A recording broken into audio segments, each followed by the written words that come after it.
Guys anganwadi কৰ্মী সহায়িকাৰ মাননি বৃদ্ধি আৰু লগতে মুখ্যমন্ত্ৰী মহোদয়ে কেবিনেটত ঘোষণা কৰা মেট্ৰিক পাছ কৰা ছাত্ৰীসকলৰ 10,000 টকাৰ বিষয়ে আজি মই ভিডিঅ'টোত আলোচনা কৰিম। চেনেলত যদি নতুনকৈ হৈছে মোৰ চেনেলটো ছাবস্ক্ৰাইব কৰি ল'ব আৰু ভিডিঅ'সমূহ শ্বেয়াৰ কৰিব যাতে সঁচা মিছা সকলো কথা ৰাইজে গম পায়। তো বলক আজিৰ ভিডিঅ'টো আৰম্ভ কৰোঁ।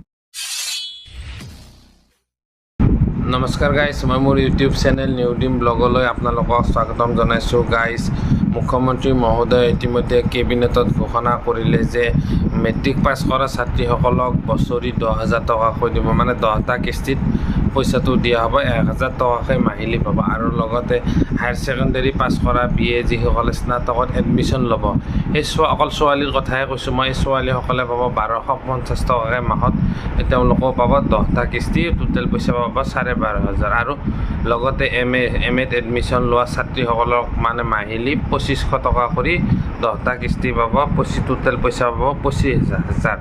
আৰু লগতে এইবাৰ মেট্ৰিকত মানে 75ৰ ওপৰত পাৰ্চেণ্ট পোৱা ছাত্ৰ ছাত্ৰী সকলোকে এই আনন্দৰাম বৰুৱা আগতে এনেকুৱা এটা এৱাৰ্ড দিছিলে, লেপটপ প্ৰদান কৰিছিলে।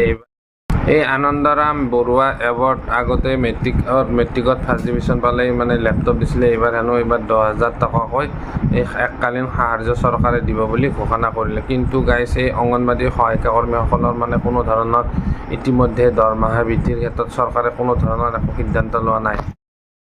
গাইজ চৰকাৰে এই একো নকৰা মানুহখিনিক মানে বহি থকা মানুহখিনিক আঁচনি বনাই মাহিলী পইচা দি আছে। কিন্তু অংগনবাদী সহায়িকা কৰ্মীসকলে আজি বছৰ ধৰি তেওঁলোকে তেওঁলোকৰ মাননি বৃদ্ধিৰ ক্ষেত্ৰত যি চৰকাৰৰ ওচৰত দাবী জনাই আছে, আৰু তেওঁলোকৰ যিখিনি দাবী আছে চৰকাৰে পূৰণ কৰাৰ ক্ষেত্ৰত মানে সদায় লেহেমীয়া গতি কৰি আছে। চৰকাৰে কোনো ধৰণৰ তেওঁলোকক একো আশ্বাস ইতিমধ্যে দিয়া নাই। মাহৰ পিছত মাহ গ'ল, বছৰ গ'ল, কিন্তু তেওঁলোকৰ কোনো ধৰণৰ একো এটা সিদ্ধান্তই নহ'ল। ইতিমধ্যে অংগনবাদী কৰ্মী সহায়িকাৰ সদৌ অসম সন্থাই জানিব দিয়া মতে এই 12 জুনৰ পিছত তেওঁলোকে ধৰ্ণা কাৰ্যসূচী আকৌ ৰূপায়ণ কৰিব বুলি শুনা পোৱা গৈছে। তেওঁলোকে ইলেকশ্যনৰ কাৰণে সেই বস্তুটো ধৰ্ণা কাৰ্যসূচী স্থগিত ৰাখিছিল, আকৌ তেওঁলোকে ধৰ্ণা কাৰ্যসূচী কৰিব বুলি জানিব। তো ৰাইজসকল আপোনালোকে কওকচোন বাৰু, এই অংগনবাদী সহায়িকা কৰ্মীসকলে চেলাৰীটো তেওঁলোকৰ বৃদ্ধি হ'ব লাগে নে নালাগে?